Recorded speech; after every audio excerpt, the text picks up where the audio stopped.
les voy a pedir a ustedes, por favor, me indiquen si es que ven o no la pantalla. En un minutito, ¿no? Documentos. Hotel infantil.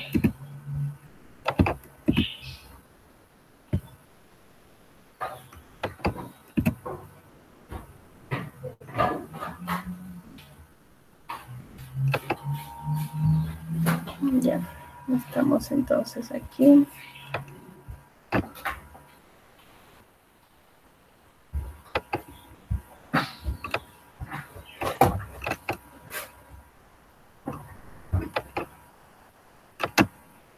Ya, ¿están viendo la pantalla?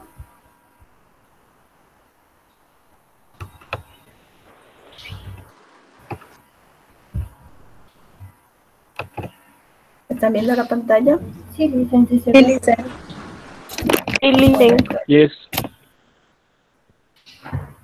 Ya, listo. Entonces, podemos... Hoy se nos fue. Podemos iniciar. Entonces, por favor, si es que tienen preguntas en el transcurso de la presentación, me las van haciendo, ¿sí? ¿Cuál es el objetivo de esta reunión? Ay, no me pasa. Veamos.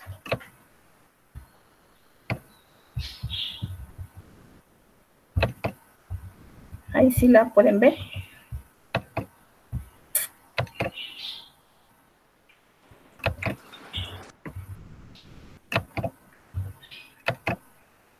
¿Y todos pueden ver? Sí, licenciada. Ya. Entonces, el objetivo de esta reunión es el de que podamos definir claramente los cambios anatomofisiológicos que ocurren en la mujer durante el periodo de gestación, ¿sí? Así pues, ustedes pueden evidenciar que se producen todos estos cambios se producen con el objetivo de conseguir un buen ambiente para el desarrollo de la gestación, ¿sí? Y estas transformaciones implican factores hormonales, factores mecánicos y factores nutritivos, entendiéndose como aquellos cambios necesarios que se dan para que crezca el niño. Aquí en este gráfico ustedes ven un ejemplo de cómo va cambiando el cuerpo de la mujer, ¿no? Y va adquiriendo mayor peso con relación a todos los anexos placentarios y todas las estructuras que su cuerpo va cambiando. Por ejemplo, en cuanto al volumen sanguíneo, hay un aumento entre 3 o 4 libras por la cantidad de volumen sanguíneo que se aumenta.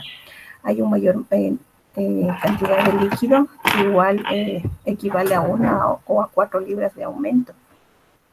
También existe la placenta, ¿sí? La placenta va a pesar 1.5 libras, el útero va a agrandarse y va a albergar hasta 2 libras, ¿sí? O sea, va a crecer y va a pesar 2 libras.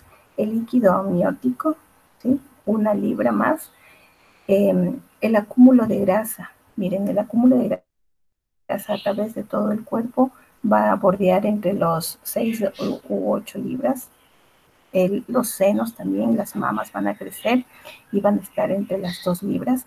Y el bebé, que es el componente fundamental, ¿no? Va a crecer entre 7 u 8 libras. Entonces, todos estos componentes, miren, están constituyendo el peso al final de la gestación. Continuamos con la siguiente, veamos. Cuando nos pase, pero...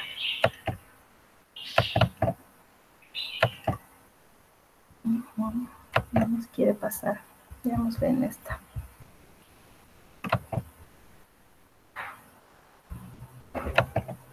Bien. En cuanto al aumento de la volemia, podemos decir que hay mayor cantidad de glóbulos rojos. La sangre incrementa su cantidad entre 40 y 45% más. Esto alcanza su máximo nivel a partir de las 28 a 32 semanas. ¿Con qué finalidad? De que exista mayor aporte sanguíneo para llevar los nutrientes con mayor efectividad hacia el útero. Y este es la circunstancia por la que también aumenta el latido cardíaco en un 15 a 20%, es decir, va a estar elevada la frecuencia cardíaca, ¿no? Sin embargo, esta frecuencia cardíaca no va a pasar los 100 latidos por minuto. Al haber más sangre en el corazón, va a haber más trabajo cardíaco o más gasto cardíaco, especialmente de los ventrículos, ¿no? Del lado izquierdo del corazón. ¿Por qué será del lado izquierdo del corazón que existe mayor trabajo, mayor gasto cardíaco?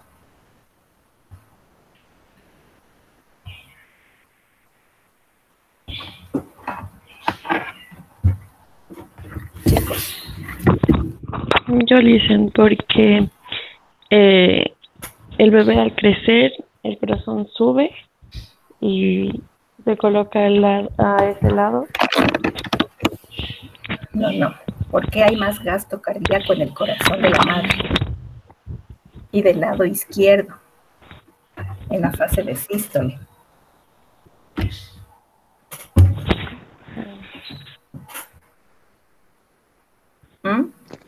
Por la cuestión que tiene que bombear más sangre y que llegue sangre nueva, se puede decir, al bebé. ¿También? Exactamente, porque tiene que bombear mayor cantidad de sangre. Y recuerden que por el lado izquierdo se inicia la circulación mayor, ¿no? Entonces, esa es la razón, por eso hay mayor gasto cardíaco a nivel, sobre todo sistólico, desde el lado izquierdo del corazón para iniciar la circulación mayor y llevar la sangre a todos los complejos sistémicos de la madre, pero también que llegue al hijo. Por lo tanto, también se produce una vasodilatación periférica generalizada, es decir, todos los vasos sanguíneos están dilatados, ¿sí? Con la finalidad de que lleguen todos los nutrientes a todas las partes del organismo. Y esto también hace que la presión arterial disminuya durante el primer y segundo trimestre, porque las resistencias periféricas han disminuido, o sea, no hay resistencia, no hay fuerza que tenga que sobrepasar la sangre para poder llegar, por lo tanto la presión disminuye. Sin embargo, en el último trimestre, ¿sí? Ya cerca del parto, los niveles de la presión arterial pueden ir subiendo progresivamente hasta que se dé el parto. Por eso es tan importante el control de la presión arterial durante el último trimestre, durante todo el embarazo, pero con mayor énfasis en el último trimestre, ¿sí? En cuanto a los cambios que se dan en la sangre, hay un aumento del componente de los glóbulos rojos, ¿no? Al haber mayor glóbulos rojos, hay mayor volumen de sangre también, ¿no? Sin embargo, se ha visto también que hay un descenso en los niveles de los leucocitos. ¿Qué función hacen en el cuerpo los leucocitos? ¿Qué saben ustedes de los leucocitos?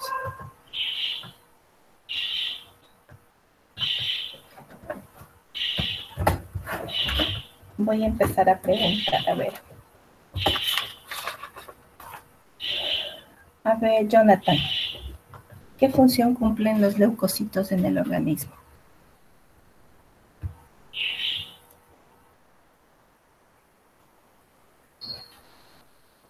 Jonathan.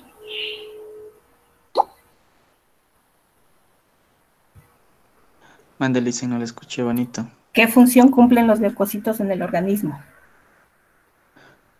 Este es lo que ayuda a lo que es a aumentar los glóbulos blancos. Aumentar los leucocitos, ¿qué función cumplen en el organismo? ¿Quién sabe, por favor? No me acuerdo. Yo le hice. A ver.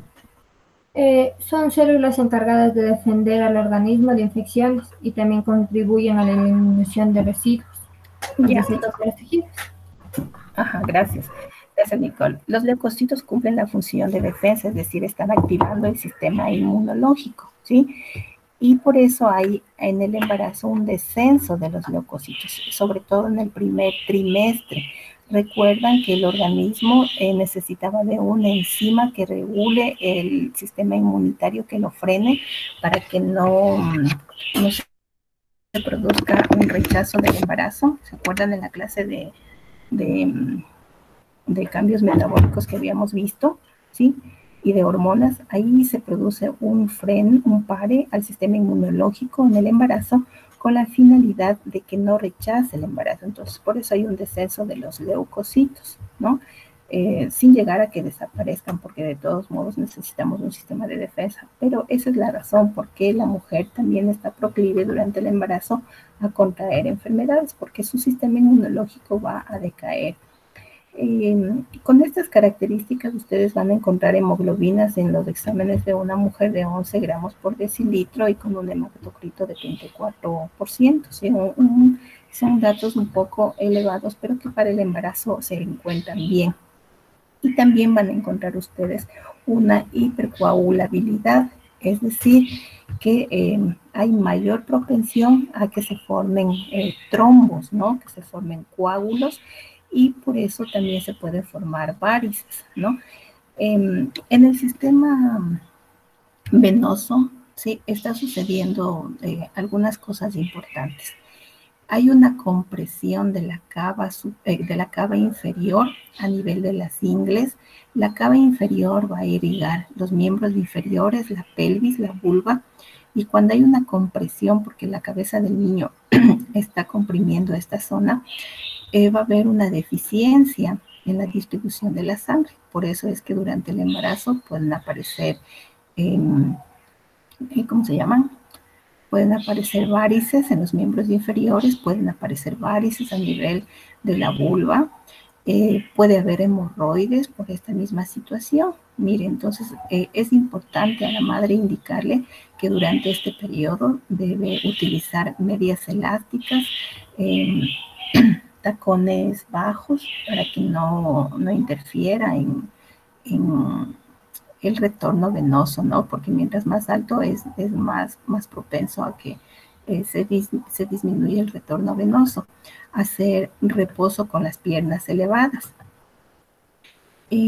A nivel del tórax, ¿qué es lo que sucede? El tórax se va a ensanchar en la mujer, se va a ensanchar, y el diafragma va a subir, se va a desplazar hacia arriba. Al desplazarse hacia arriba, también está desplazando el corazón hacia el lado izquierdo, hacia arriba y hacia adelante, ¿sí? Esto está produciendo, aparte de todos los cambios funcionales que se da, también alteraciones en la frecuencia, ¿no? Y por eso una mujer que ya está con un embarazo adelantado en un segundo o tercer trimestre, se le dificulta más la respiración y aumenta su frecuencia cardíaca cuando está en posición supina, ¿no? En posición dorsosupina, ¿no? O supino dorsal, hay más dificultad. ¿Sí? ¿Por qué? Porque el corazón está aplastado. Entonces, siempre una mujer embarazada debe reposar, o se le debe indicar que una mujer debe reposar del lado lateral izquierdo, con la finalidad de no comprimir la cava superior, ¿no? Con respecto a los cambios que se dan en el sistema urinario, son bastante importantes también. Ustedes identifican, no sé si logran ver en la gráfica, hay un riñón que está aquí ubicado, el riñón, y al fondo se le ve al útero, ¿no? El útero sigue creciendo, comprime, ¿sí? El riñón, la cabecita del niño, miren, está aplastando la estructura de acá abajo, que es la vejiga, y los uréteres también, ¿no?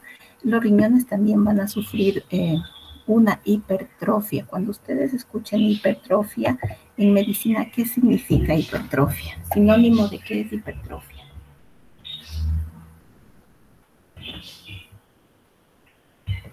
A ver, Vargas Melanie.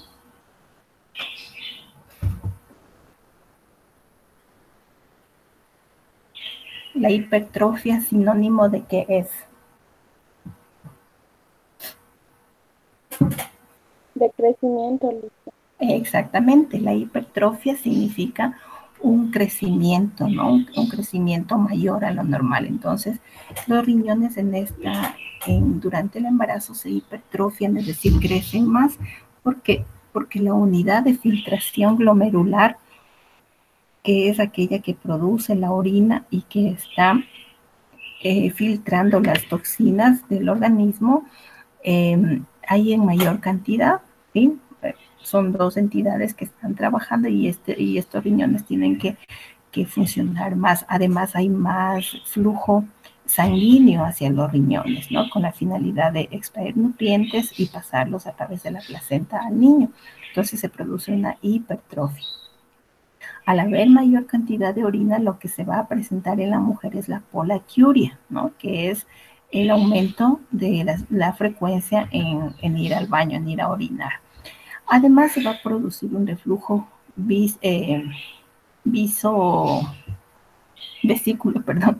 vesículo uretral, es decir, de la vejiga va a haber un reflujo hacia los uréteres y estos a su vez regresan o retornan la orina a los riñones.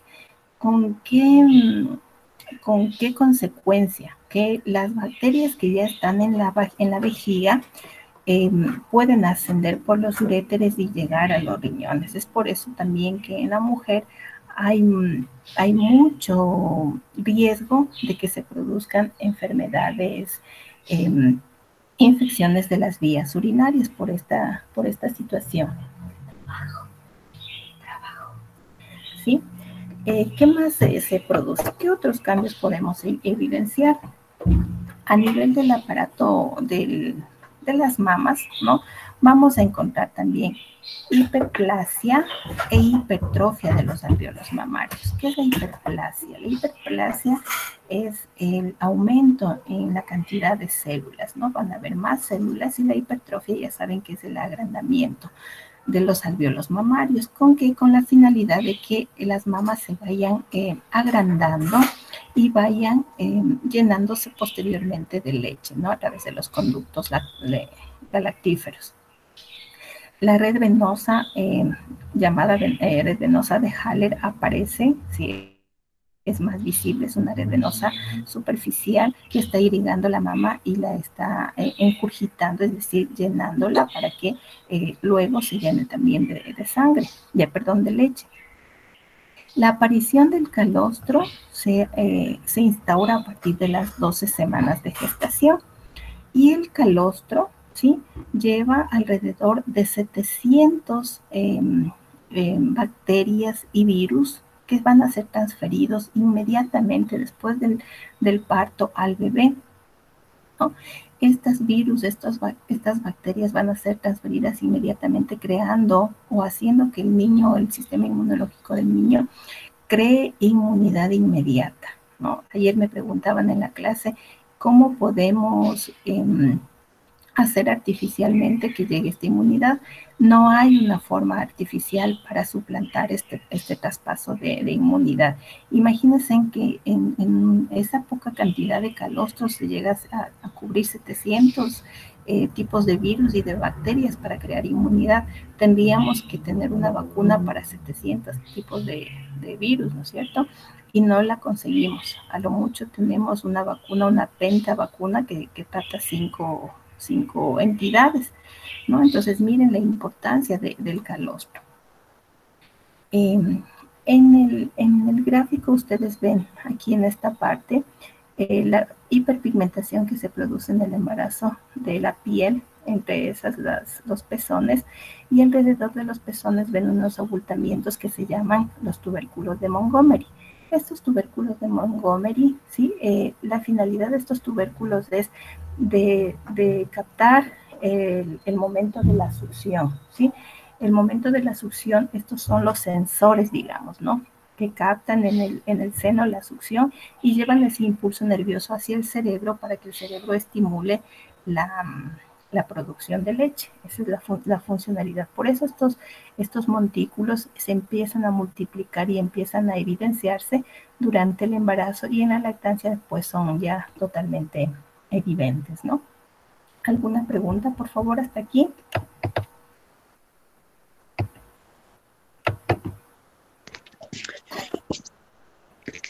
Sí, Licen, pero del tema de lo que usted decía, de lo que aumentaba la frecuencia cardíaca en los últimos 3 meses. Estos síntomas o signos no se puede confundir con una preeclampsia. ¿O Ya. cuál es el parámetro para identificar la preeclampsia? Ya, a ver, no estamos hablando de frecuencia cardíaca, sino de tensión arterial, los valores de tensión arterial, ¿no? Eso se llama Ya. preeclampsia. Ya, en el tercer trimestre se sube, estamos hablando de más 10, más o menos más, menos 10 milímetros de mercurio de la tensión arterial normal en una mujer a esa edad. Es decir, si estamos hablando de una adulta, estaríamos hablando alrededor de 70, 100, más menos 10, ¿no? Entonces puede subir a 80, no puede pasarse de los 120, ¿no? Porque al pasarse de 120 ya estamos hablando de una hipertensión, ¿sí? Pero no solamente son los valores los que nos dan el dato de que estamos entrando en una preeclampsia. Hay otros signos definitorios y diagnósticos, como son, por ejemplo, el edema, que se produce a nivel no solamente de miembros inferiores, sino de todo el cuerpo. Puede haber también cefalea, dolor intenso de cabeza, hipersensibilidad a la luz, es decir, no toleran la luz, incluso puede haber convulsiones. En cuanto al laboratorio, puede haber una proteinuria, es decir, un aumento de proteínas en la orina. Y todos estos signos y síntomas me van a dar el diagnóstico definitorio, ¿no? Entonces, ahí yo puedo hacer la diferenciación básica de lo que es una simple elevación de la tensión arterial durante el embarazo o una eclampsia o una preeclampsia. ¿Sí? ¿Sí? Listo, Licen. Ya. ¿Alguna otra pregunta, por favor?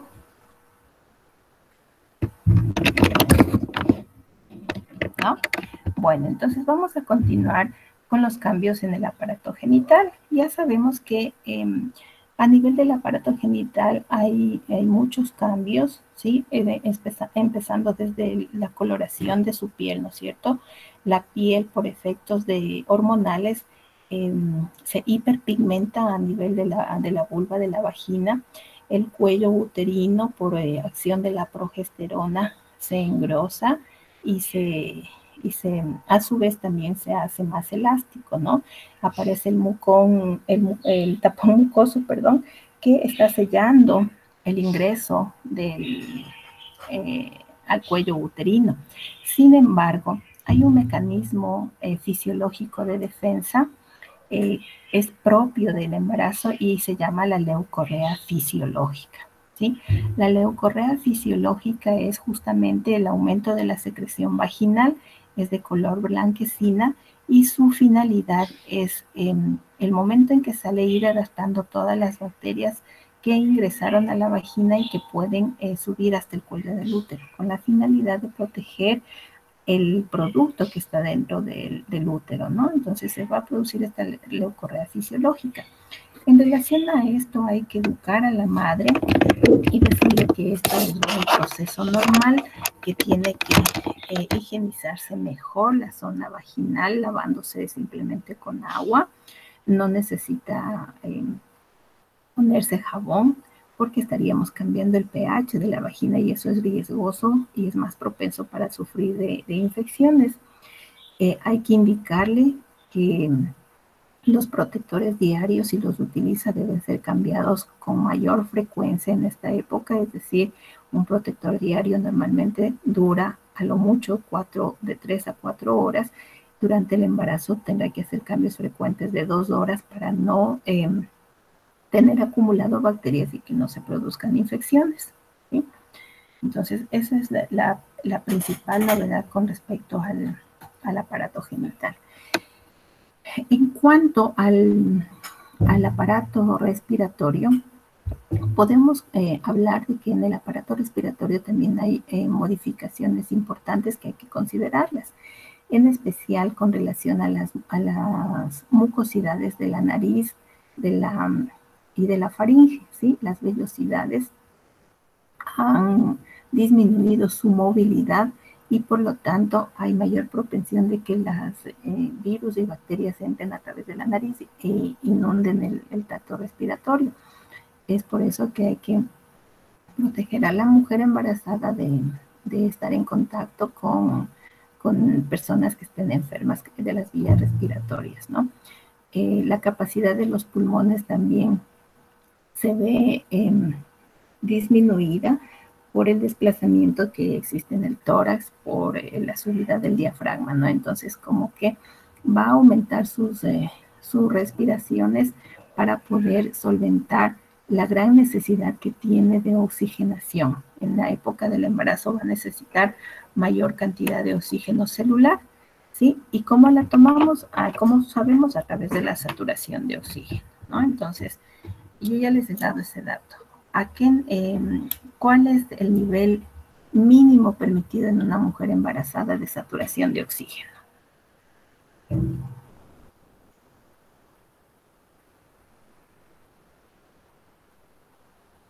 A ver, voy a preguntar a Soledad. A ver, Soledad, en una mujer embarazada, ¿cuál es el nivel mínimo de saturación que tú tolerarías? El 80%. ¿Perdón? El 80%. No.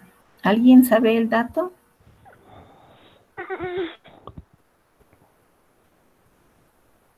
Dicen, creo que es el 95%, o sea, sobre el 95%. Ya, lo mínimo que podemos tolerar, gracias, mija, lo mínimo que podemos tolerar en una mujer embarazada es el 95%. Cuando nosotros ponemos el saturador y la señora está embarazada, esperamos tener mínimo 95, ¿no? Pero si baja de estos niveles, ya empezamos a pensar que hay una desaturación y que necesitamos administrar oxigenoterapia, ¿sí? Recuerden que el oxígeno tiene que llegar a la madre y al niño, ¿sí? A través de la placenta.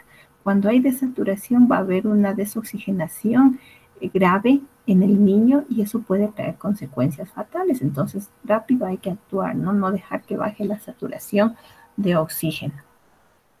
Con relación a los cambios generales que se dan en el tracto intestinal, va a haber modificaciones en la dentadura, debido a que como hay una alta vascularización, es decir, la red venosa y arterial está dilatada, también va a haber mayor posibilidad de intercambio de bacterias, ¿no? Entonces se puede dar una gingivitis o una inflamación de las encías.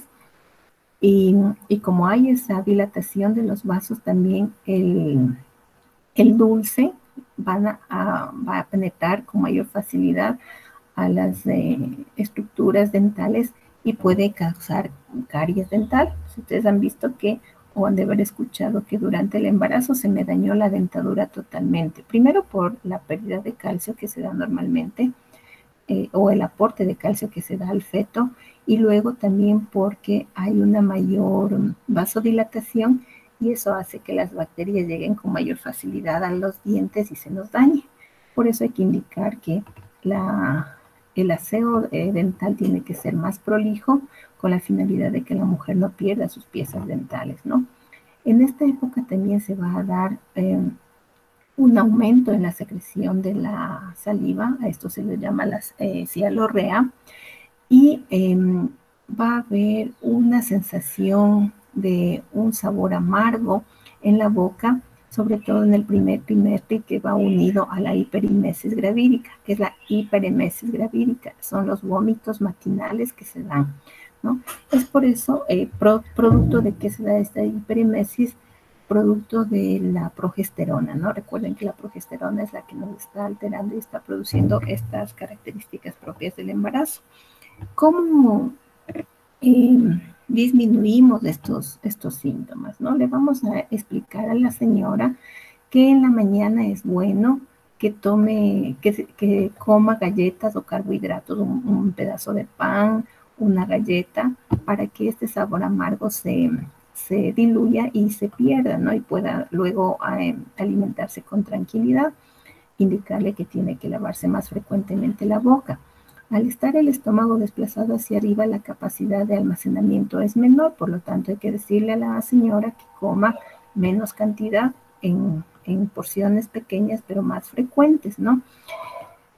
Recuerdan que también cuando vimos la función de la progesterona veíamos que producía dilatación de los esfínteres y también está produciendo aquí alteraciones en el esfínter pilórico y en el píloro y en el cardias, ¿no? Que son los esfínteres del estómago. El cardias que está conectado hacia arriba con el esófago, con el duodeno, y también al otro lado el píloro con el esófago está produciendo una dilatación, por lo tanto puede haber una regurgitación de los alimentos, ¿no? Que pasan del estómago, se regresan del estómago hacia el esófago y está produciendo una pirosis. Al hablar de pirosis estamos hablando de ardor, ¿no? Y la regurgitación, es decir, el regreso del alimento hacia la boca, producida por la abertura de los esfínteres. Y a nivel de la vesícula biliar también vamos a ver que hay una atonía de la vesícula biliar, es decir, la vesícula biliar ha dejado de funcionar adecuadamente para contraerse e impulsar la bilis y existe un estancamiento de la bilis, ¿no? Lo que puede producir cálculos biliares, ¿no? Además puede también producir intolerancia a la grasa, porque la bilis, ¿se acuerdan? Que es la que ayuda a desdoblar en el hígado las grasas. Al no haber producción adecuada, también se puede producir intolerancia a las grasas, ¿sí? Si hablamos del páncreas, en el páncreas va a haber una menor producción de insulina, y si se produce insulina también su acción va a ser más lenta, más retardada. Por lo tanto, la concentración de azúcar en la sangre durante el embarazo va a ser mayor, ¿no? Esto con la finalidad de ¿qué? De que el niño necesita de glucosa para crecer y desarrollarse. El cerebro del niño y el cerebro de todas las personas necesitan de glucosa para desarrollarse, pero sobre todo en esta etapa. Entonces, por eso hay ese enlentecimiento. El problema es que nosotros hemos abusado de la dieta nuestra y la basamos en carbohidratos y en azúcares. Y eso hace que la mujer sea en esta época muy propensa a desarrollar diabetes gestacional, ¿no? Que puede afectar inminentemente el embarazo y también al niño, porque el niño puede adquirir la diabetes y puede nacer con una diabetes, ¿no?, gestacional. En cuanto a la funcionalidad de los intestinos, ustedes van a encontrar que hay un enlentecimiento en el tránsito intestinal, ¿no? Hay menos movimientos intestinales, por lo tanto hay más estacionamiento o éstasis en cuanto a la transportación de los alimentos, ¿sí? Hay mayor deshidratación, hay mayor salida de líquido, por lo tanto las heces se compactan, ¿no? Y la mujer refiere que tiene compactación de heces y que no puede hacer la deposición. Por eso es también importante señalar que su dieta debe ser rica en verduras y en fibra para que disminuir estos malestares. Preguntas, por favor, hasta este momento.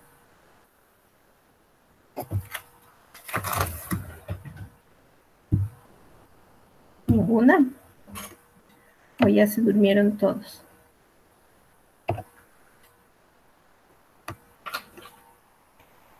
¿No? Bueno, en cuanto a los cambios metabólicos, vamos a ver, como ya habíamos visto en la primera gráfica, hay un aumento de peso, ¿sí? Ese aumento de peso nosotros esperamos que sea hasta el final del embarazo alrededor de los 12 kilos, ¿no? Incluido ahí todo, placenta, líquido amniótico, mamas y demás.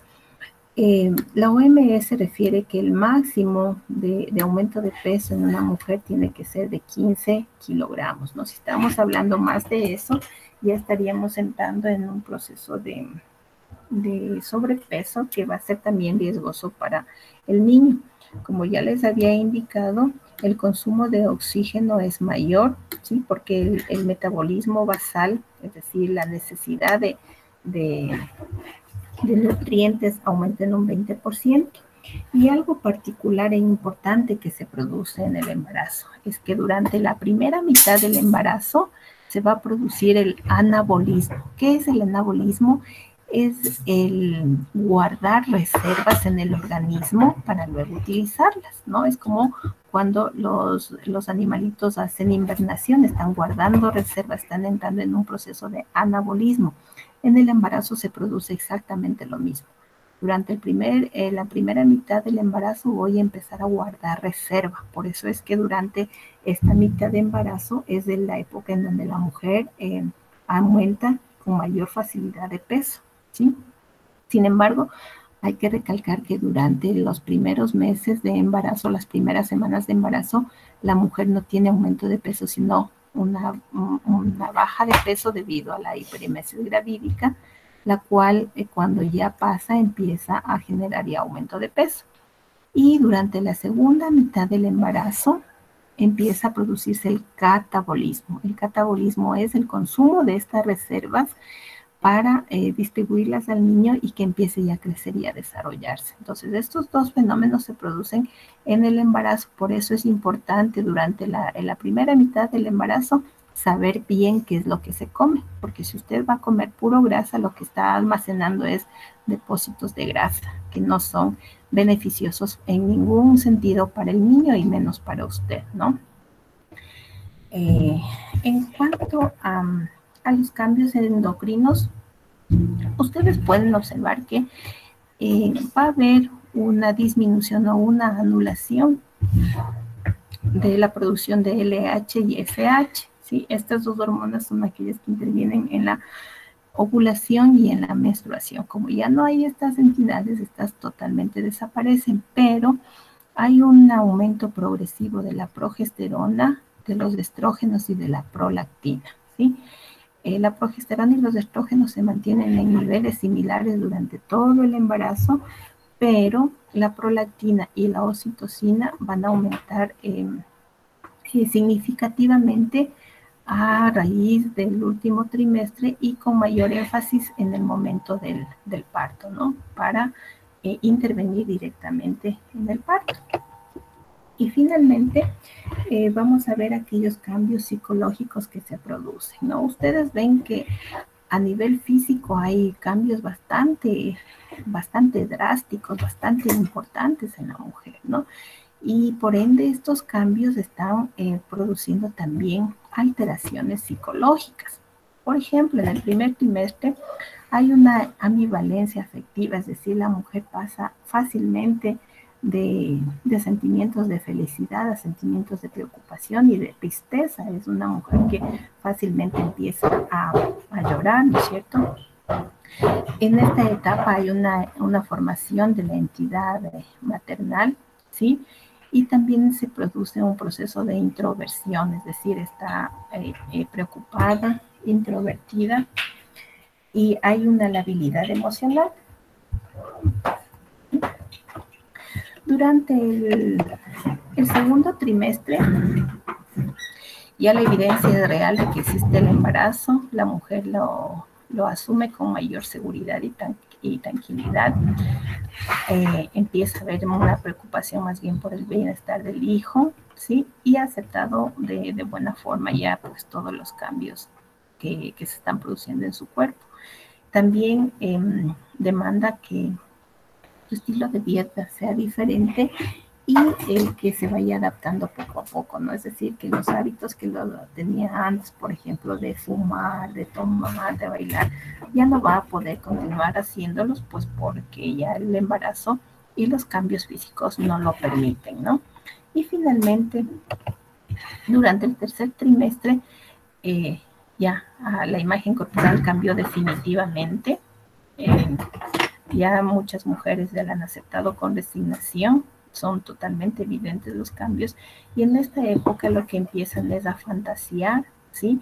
Con respecto a cómo será el niño, a quién se parecerá, a qué color de ojos tendrá, y empiezan a pensar en eso, ¿no? Pero también se desata periodos de ansiedad y de temor debido a que el parto se acerca, y cuando la mujer o cuando las personas no sabemos a qué nos enfrentamos, pues entonces empezamos a tener periodos de ansiedad y de miedo, ¿sí?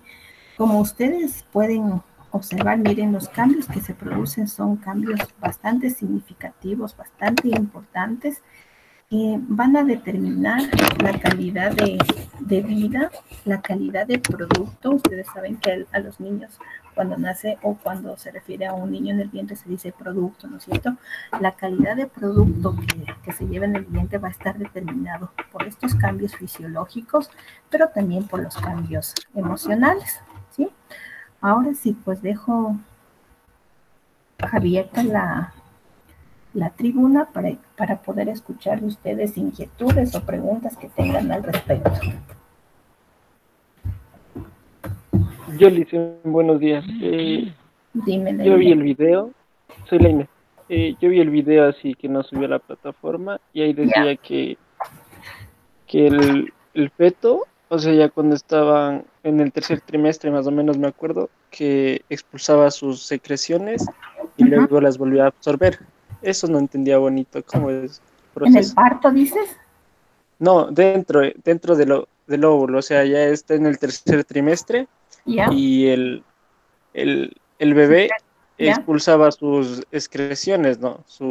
Por decir, su orina, sus heces, y se volvía a consumir y volver a botar, algo así. No entendía bonito. Ya, a ver, en el componente materno hay dos componentes realmente, ¿no es cierto? La madre, que tiene su proceso biológico normal, ¿sí? Es decir, se alimenta por la boca, excreta por el ano, ¿no? Ese es el componente de la madre. El componente del niño es otro mecanismo, ¿no? Respira, se alimenta y desecha a través de la placenta, ¿sí? A través del cordón umbilical llegan nutrientes y también salen toxinas, ¿sí? ¿A dónde sale? Generalmente sale al líquido amniótico, ¿sí? Es decir, la funcionalidad del sistema digestivo en el niño no está al 100%, pero sí se va preparando para el momento del nacimiento. Por lo tanto, hay pequeñas cantidades de líquido amniótico que el niño va tragando. Traga, prepara el sistema digestivo para luego la alimentación y la lactancia, traga, entra al sistema digestivo, lo hace funcionar un poquito y lo desecha, lógicamente a través del ano, lo desecha al mismo líquido amniótico.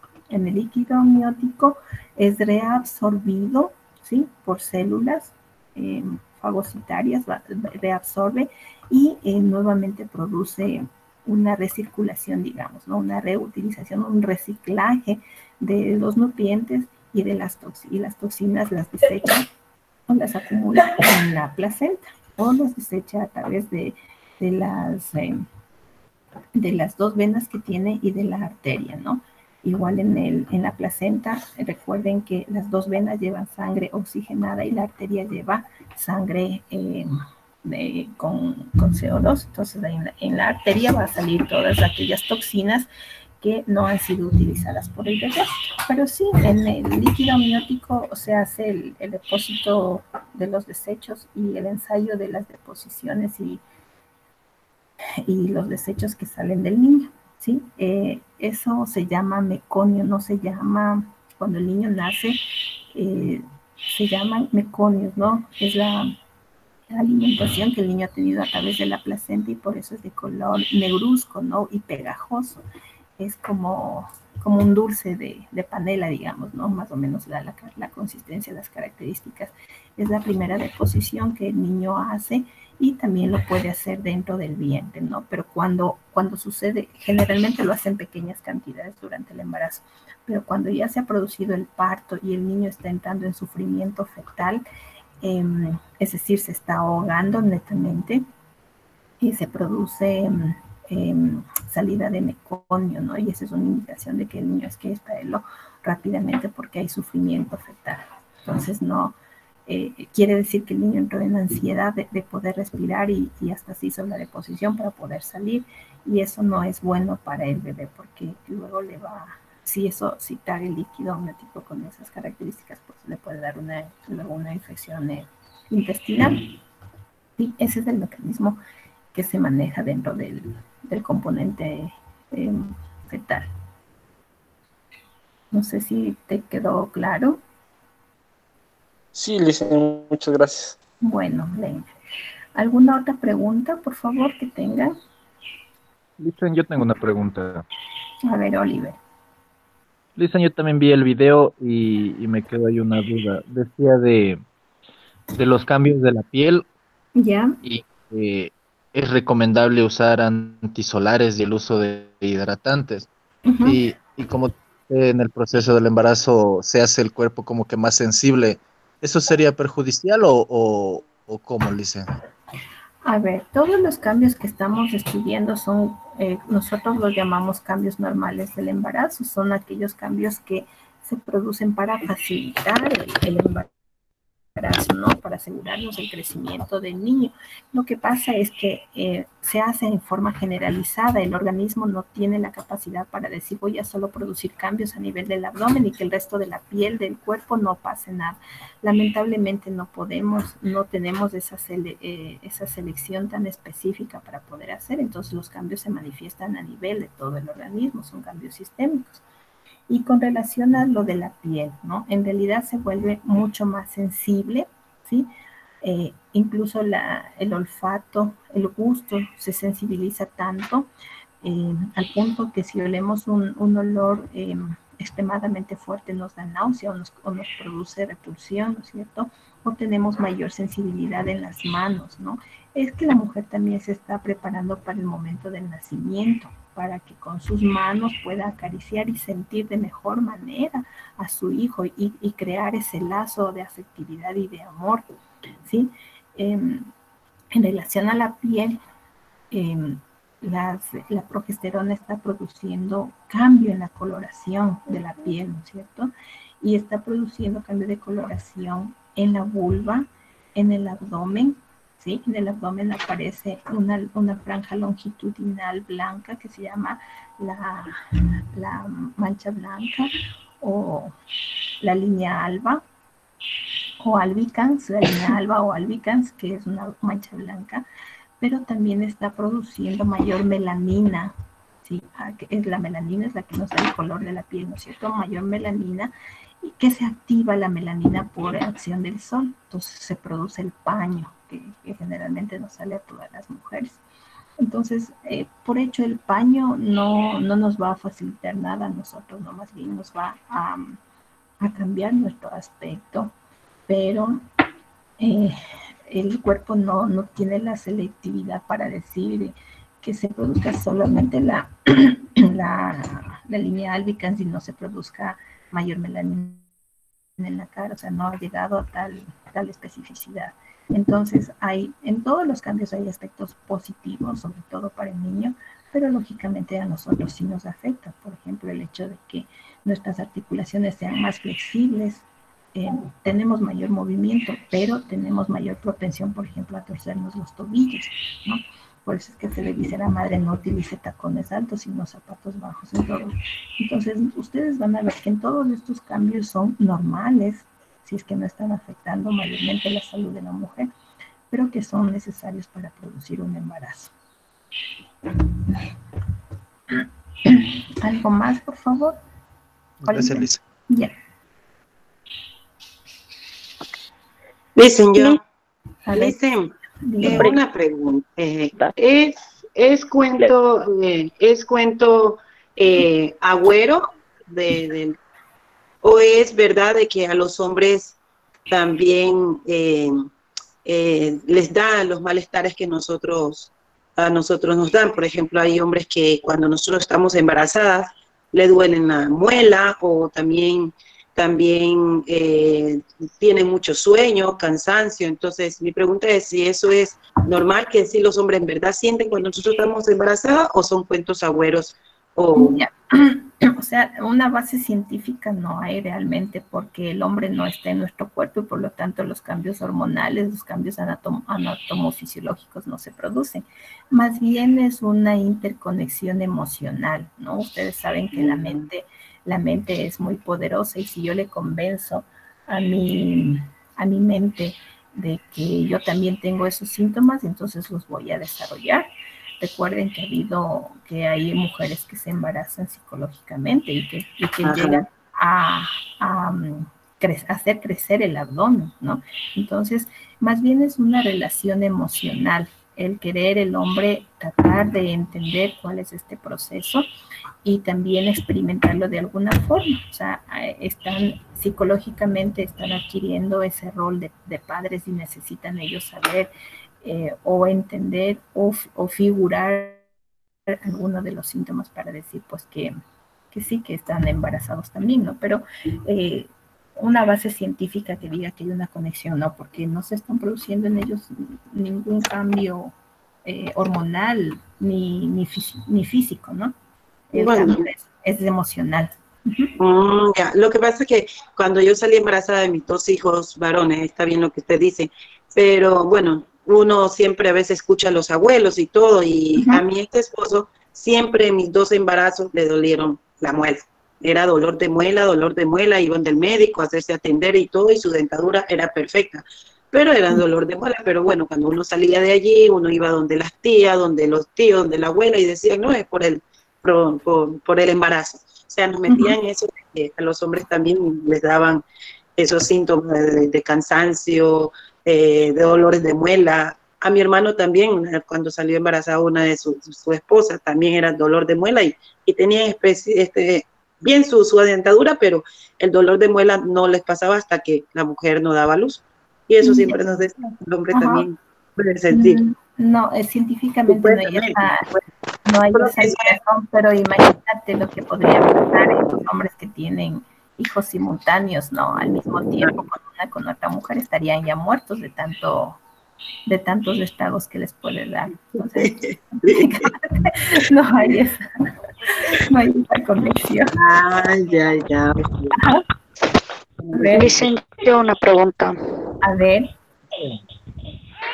Dicen, ¿por qué cuando uno se está embarazado, o sea, tiene deseos, no sé si es la mujer o es el bebé de comer o de oler ciertas cosas?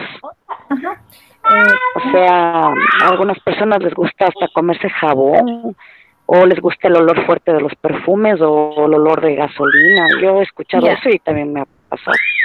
Hay antojos que se dan, ¿no es cierto? En cuanto a la alimentación, hay antojos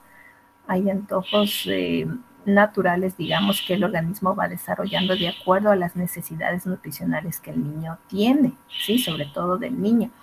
Entonces, por ejemplo, en el primer trimestre usted va a tener mayor antojo de carbohidratos, de consumir carbohidratos. Si antes le gustaban las grasas, en el embarazo no le va a gustar porque hay una intolerancia a las grasas, ¿no?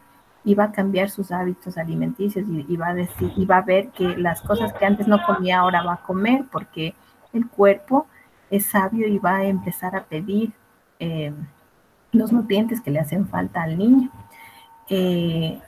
Durante la primera mitad del embarazo, por ejemplo, hay una gran necesidad de consumir cítricos, ¿no? No sé si les ha pasado, pero ustedes quieren chupar limón o tener ácidos en la boca, con la finalidad primero de eliminar ese sabor amargo que hay dentro de la boca, y luego porque los ácidos tienen un compuesto de vitamina C y también tienen ácido fólico. Y el ácido fólico es un elemento esencial para el desarrollo neuronal del niño. Entonces, el organismo sí le va pidiendo algunos nutrientes, ¿no? Otros también ya tienen componente emocional, ¿no? O sea, yo me siento bien cuando consumo azúcar, porque me disminuye el estrés, ¿sí? Porque los azúcares tienen enzimas, ¿sí? Componentes que están mitigando la ansiedad que nosotros tenemos a nivel cerebral. Les había hablado de la sensibilidad que existe con relación a los olores, ¿no? Entonces, por ejemplo, el tener preferencia por un olor u otro es parte de esa sensibilidad, ¿no? Y de ese placer que uno siente cuando percibe un olor, ¿sí? Entonces, cada uno es un mundo diferente y para una persona el olor a tierra húmeda puede ser muy agradable. Para otra persona el olor a gasolina también puede ser agradable. ¿Por qué? Porque la gasolina tiene componentes que tienen adicción, ¿sí? Ustedes saben que produce el olor a gasolina, produce adicción, es una droga. Entonces estamos yendo a un nivel de dependencia de ciertas cosas, ¿no? Eso sí hay que cuidar durante el embarazo porque, por ejemplo, ese tipo de olores perjudiciales como el olor a gasolina o el olor al cemento de contacto son drogas que están causando adicción y por ende están causando adicción en la madre y también en el niño. Y esas son una de las drogas más perjudiciales que existen. Sí, esas drogas matan directamente las neuronas. Licen, dime, Soledad. Y por decir, hay personas que como que les da asco a las cosas y entre también a personas, por decir, a los esposos, ¿eso sería algo psicológico o sí sucede de verdad? Bueno, con relación a las cosas o a los olores es por la hipersensibilidad que existe que habíamos hablado, la hipersensibilidad de las mucosas, ¿no es cierto? Tengo una hipersensibilidad aumentada durante el embarazo, entonces no soporto olores que a mí no me gustan, ¿no? Que yo las identifico como feos, entonces esa es una repulsión. Con relación a lo que me dices a los esposos, sí se produce, es un componente psicológico, pero que tiene una parte también hormonal, ¿no? O sea, ha bajado ha bajado las hormonas de la sexualidad, ¿no? Y por lo tanto no hay mucha atracción física ni psicológica hacia el sexo opuesto, porque ahora el cuerpo está enfocado en mantener la vida de otro ser y no está pensando en la parte sexual. Entonces psicológicamente sí se produce una etapa de rechazo e incluso de depresión de la mujer después del parto. Generalmente esta depresión postparto puede incluir también el rechazo al niño en cierta forma y hay depresiones extremadamente fuertes que producen el abandono de los niños, ¿no? Esta es una etapa que la podríamos decir normal, pero cuando ya se sale de los límites, como por ejemplo recién hubo un caso de una chica que por depresión postparto le mató al niño, ¿sí? Esas son depresiones patológicas, es decir, hay una línea tan delgada entre lo normal y lo patológico que siempre hay que estar pendiente. Es normal que la mujer después del parto tenga periodos de igual de labilidad, de llanto, de depresión, de que al inicio estaba muy emocionada por el niño, pero después ya no quiere o ya se cansa. Eso es normal de la depresión, ¿no es cierto? Pero cuando ya se sobrepase sus límites, ya estamos hablando de algo patológico y eso ya requiere una intervención en salud que hay que estar pendientes, ¿sí? Licen, yo tenía una duda de hace cuánto, no sé si usted me puede responder. A ver.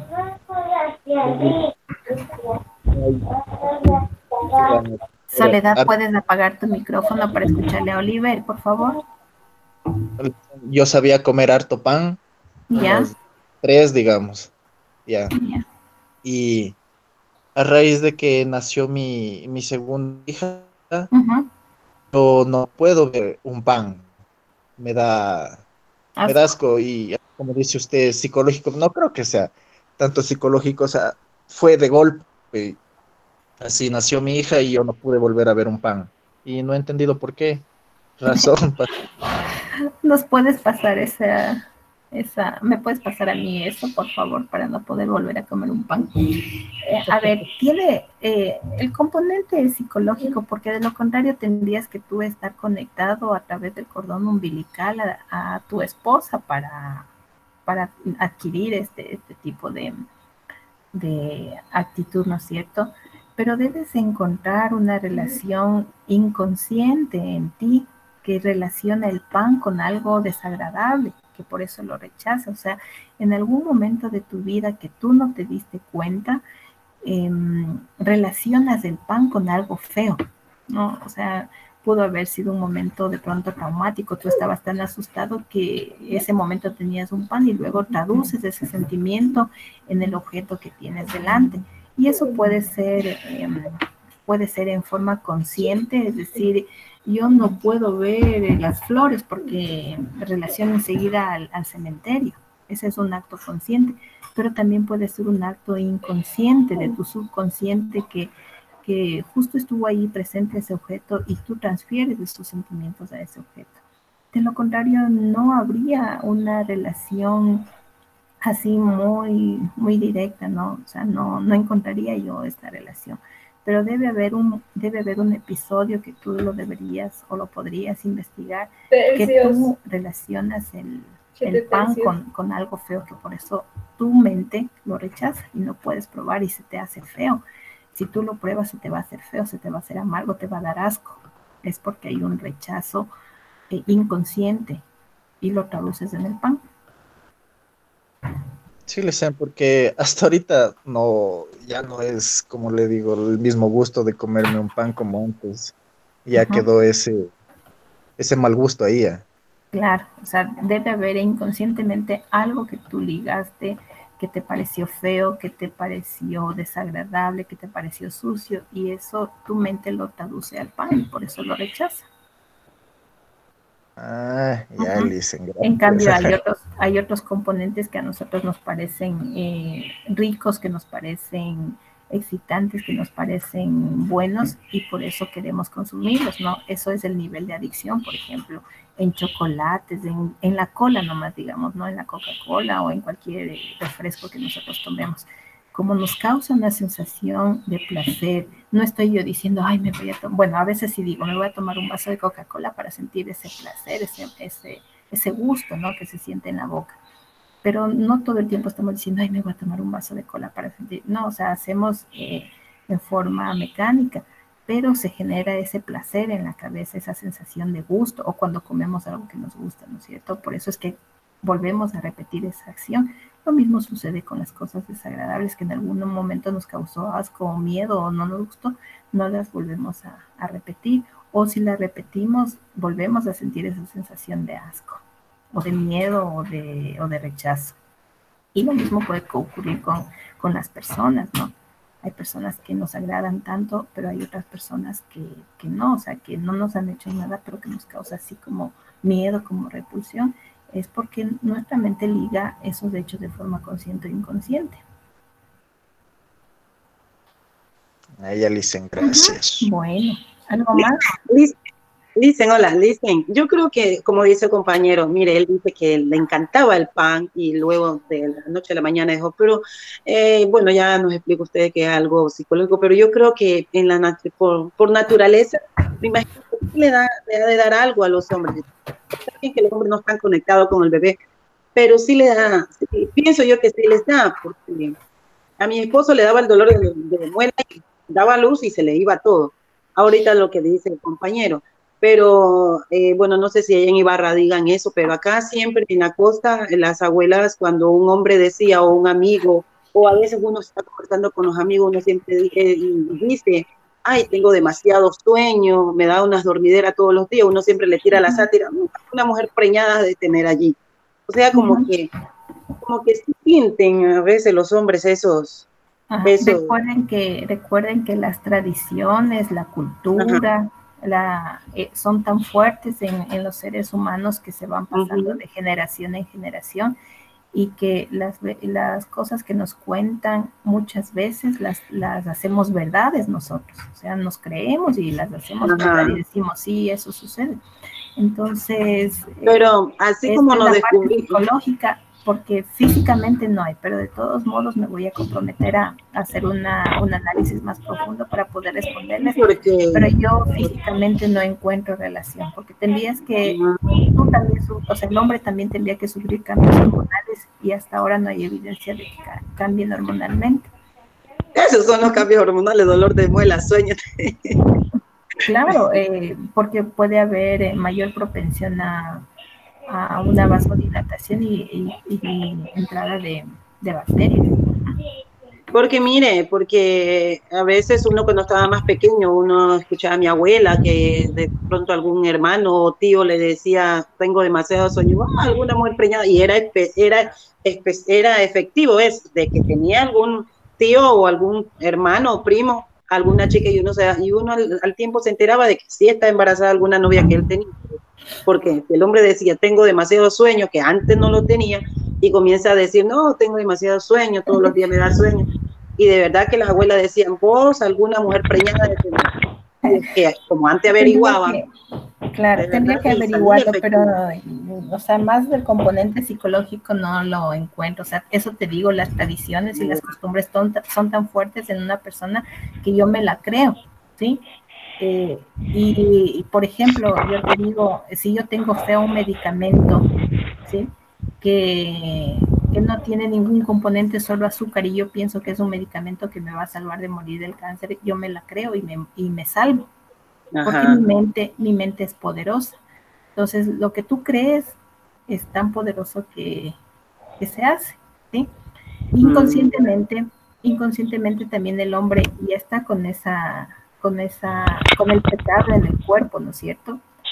¿Sí? Él ya sabe que tuvo relaciones, que tiene una mujer embarazada, y de hecho eso lo va a proyectar. Y es una forma de decir, ¿no? No te va a decir directamente, abuelita sabe que tengo embarazada a alguien. No. O sea, la mente maneja y trabaja y dice, tengo necesidad de comunicar algo y lo voy a hacer en forma discreta, ¿sí? Entonces voy a decir, ay, tengo mucho sueño. Es una forma de decir. Es una forma de hacer enterar a las personas qué es lo que ha hecho sin que todo el mundo le caiga encima. ¿Ya? A ver, Soledad, ¿algo querías decir? Sí, Lisa, yo tengo una pregunta. Compañera. Ya te doy el paso, Michelle. Escuchémosle a Soledad y ya te doy a ti la palabra. Ya, Lisa, espera. Yo estoy en algo que... Cuando una persona, o sea, ya una mujer ya está a punto de dar a luz, hay mujeres que no sienten dolores y se demoran bastante tiempo para dar a luz. O sea, ya están a punto de dar a luz y ya se está pasando el tiempo. Y he escuchado que ya los bebés, ya como ya pierden el agua de fuente, se empiezan a tomar el meconio, como dice. Y también por eso se podían, como decir, se pueden morir o los bebés. Generalmente cuando el parto demora mucho tiempo y ha pasado el tiempo, es decir, el bebé, ya vamos a ver en lo que es el trabajo de parto, no me voy a adelantar un poquito para que entiendan. Hay etapas en el parto, entonces cuando el niño ya se está pasando del parto, es como que el pan se te está quemando en el horno, ya se te va a salir quemado. Igual pasa con el niño, empieza a desarrollar características de asfixia, nacen morados, o el agua de fuente ya se ha terminado, y recuerden que la vida del niño es en el agua de fuente, no puede estar en lo seco. Para estar en lo seco necesita que los pulmones empiecen a funcionar, y dentro del útero no van a funcionar los pulmones porque es un medio acuoso. Entonces, cuando el agua se empieza a terminar, el niño va a aspirar, va a tragar el meconio, su propia deposición, y eso está implicando que el niño después pueda desarrollar una infección intestinal. Entonces, por eso, incluso en los niños que se han pasado del parto, hay que hacerles un lavado gástrico y controlarles para que no desarrollen cualquier infección. Entonces, sí, es verdad que cuando se pasa el parto, uno de los grandes peligros es eso, que se tomen el agua y que se consuman su propio meconio, ¿no? Ya, Lisa, gracias. A ver, Michelle.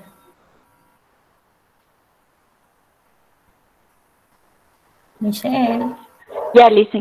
Con relación a lo que dijo mi compañera Yesenia, que sea que los hombres psicológicamente, o sea, tienen antojos y así. A mí sí me han dicho que, bueno, que eso sucede porque al momento que, o sea, que se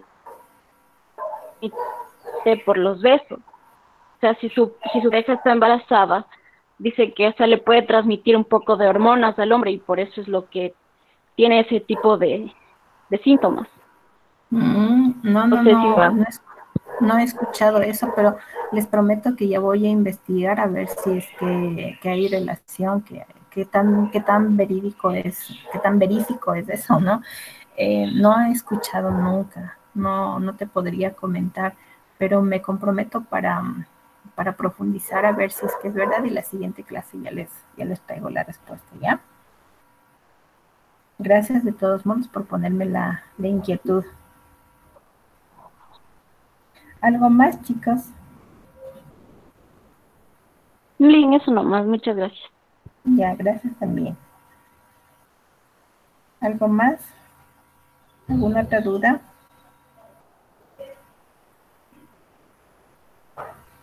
¿No? Bueno, entonces, Nicole, ¿quieres decir algo?